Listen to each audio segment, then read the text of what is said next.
पुन्हा एकदा देवेंद्र फडणवीस यांनी आपली टीम बनवायला सुरुवात केली आहे आणि अतिशय प्रामाणिक अधिकारी, सचोटीनं काम करणारे अधिकारी म्हणून डॉक्टर श्रीकर परदेशी यांचं देशभरात नाव आहे आणि मधल्या काळात ते काही काळ दिल्लीला सुद्धा गेलेले होते। आता मात्र मुख्यमंत्र्यांचे सचिव म्हणून त्यांची नियुक्ती करण्यात आलेली आहे, त्यामुळे त्यांचं कमबॅक झालं। तुषार उपनवर आपले प्रतिनिधी आता आपल्यासोबत आहेत। तुषार, टीम देवेंद्र फडणवीस बांधणी सुरू झाली म्हणायचं?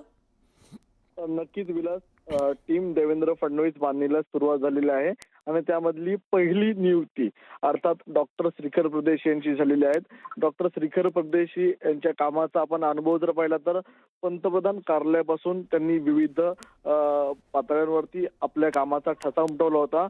देवेंद्र फडणवीस जेव्हा उपमुख्यमंत्री पदावरती होते तेव्हा देखील श्रीकर परदेशी यांनी त्यांचे सचिव म्हणून काम पाहिलं होतं आणि आता मुख्यमंत्री देवेंद्र फडणवीस झाल्यानंतर त्यांच्या टीम मधल्या पहिला जो सर्वात महत्वपूर्ण अधिकारी पातळीवरती समजला तो प्रशासकीय पातळीवरती सेक्रेटरी कोण असणार ते म्हणजे आता श्रीकर परदेशी यांची नियुक्ती